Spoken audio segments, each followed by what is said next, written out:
عذاب جو آپ نے سنا، جس میں حضور پاک صلی اللہ علیہ وسلم نے یہ فرمایا کہ میں ایسے لوگوں پر گزرا جن کے تانبے کے ناخن تھے، اور ان تانبے کے ناخنوں سے وہ لوگ اپنے ہی چہروں کو چھیل رہے تھے، اور کبھی ان ناخنوں سے اپنے ہی سینوں کو چھیل رہے تھے۔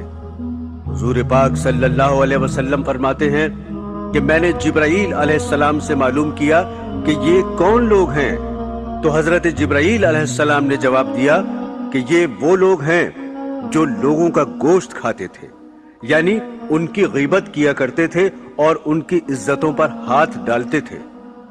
میرے محترم بزرگوں اور دوستو، ذرا ہم اس کا جائزہ لیں کہ یہ غیبت کرنے کا گناہ آج کل کتنا عام ہو گیا ہے۔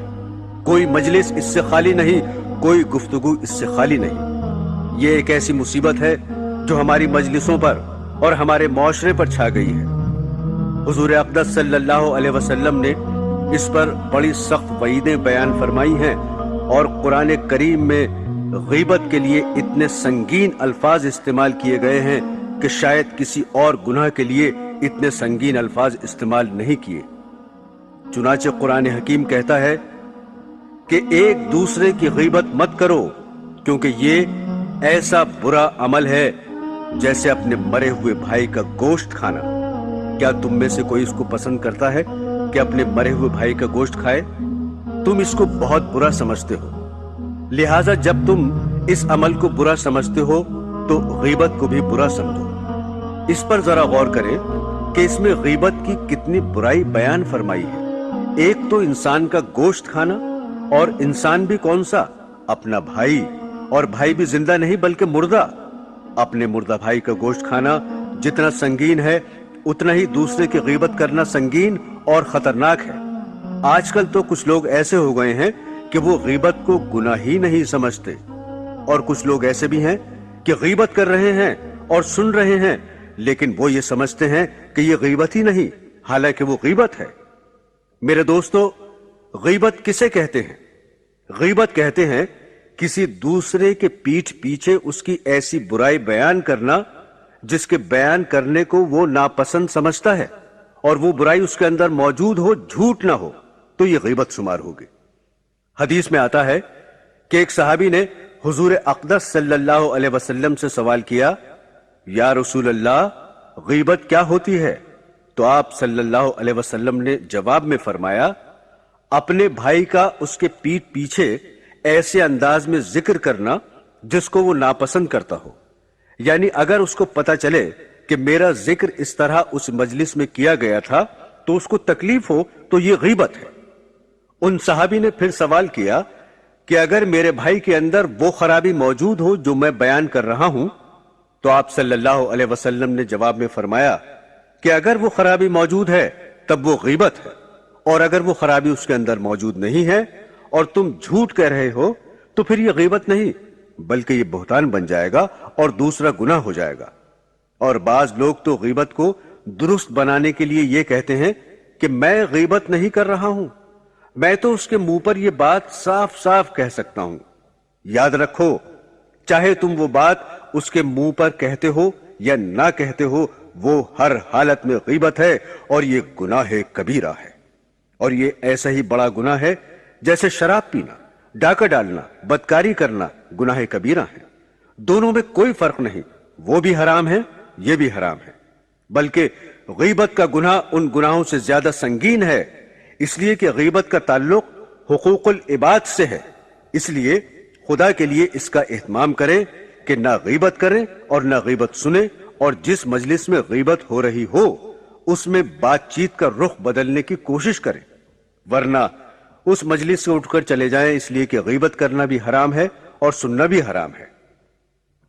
ایک حدیث میں حضور اقدس صلی اللہ علیہ وسلم نے فرمایا کہ جو لوگ غیبت کرنے والے ہوں گے انہوں نے بظاہر دنیا میں بڑے اچھے اعمال کیے ہوں گے، نمازیں پڑھیں، روزے رکھے اور دوسری عبادتیں کی، لیکن جس وقت وہ پل صراط پر سے گزرنا چاہیں گے، آپ حضرات جانتے ہیں کہ پل صراط کیا ہے؟ پل صراط ایک پل ہے جو جہنم کے اوپر سے گزرتا ہے، اور ہر انسان کو اس پر سے گزرنا ہے۔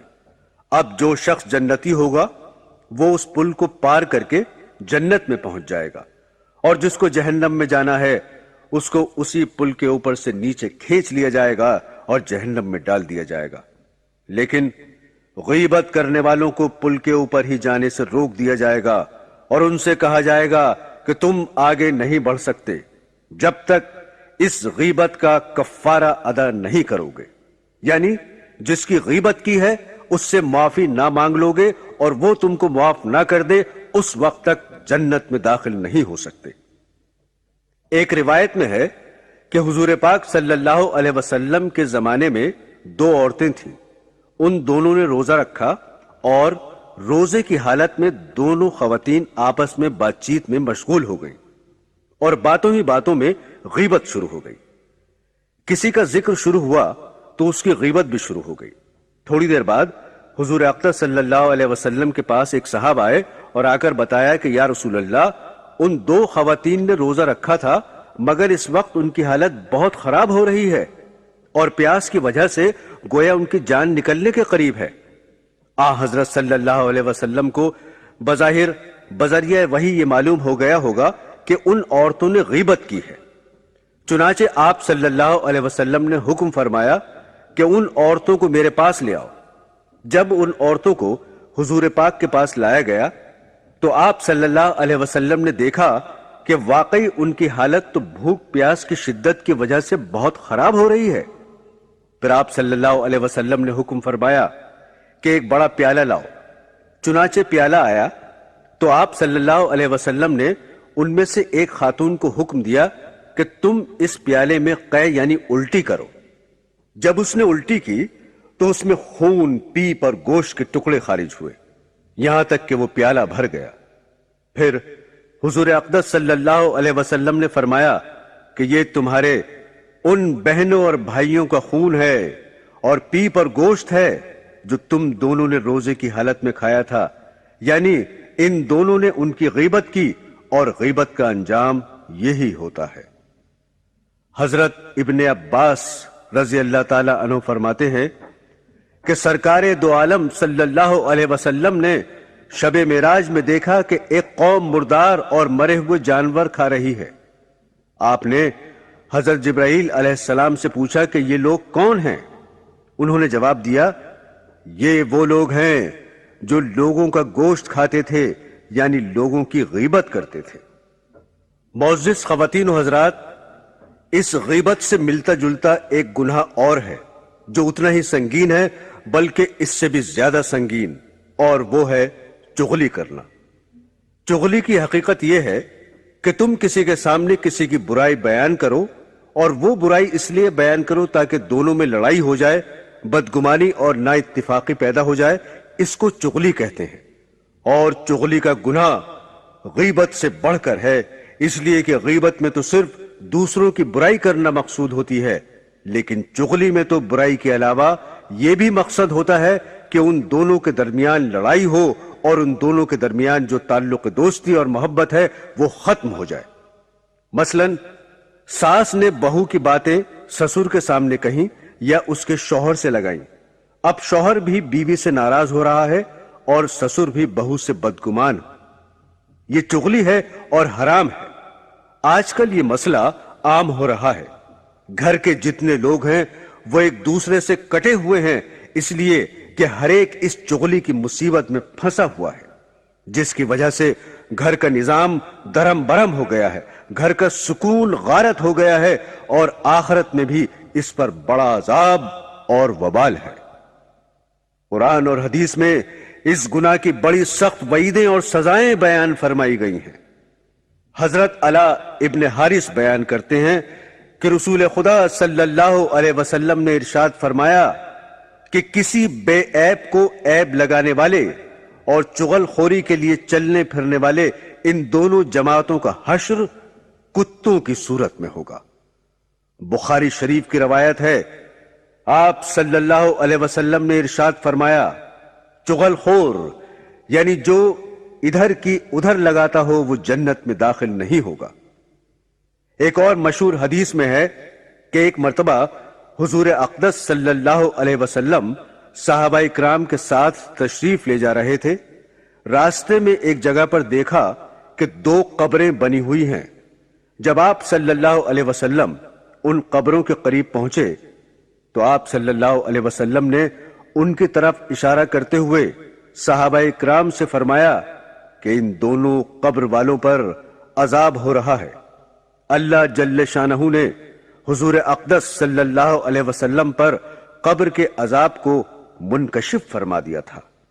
پھر آپ نے صحابہ اکرام سے پوچھا کہ تمہیں معلوم ہے کہ ان دونوں کو کس وجہ سے عذاب ہو رہا ہے؟ ان کو ایسی 2 باتوں کی وجہ سے عذاب ہو رہا ہے کہ ان 2 باتوں سے بچنا ان کے لیے کچھ مشکل نہ تھا۔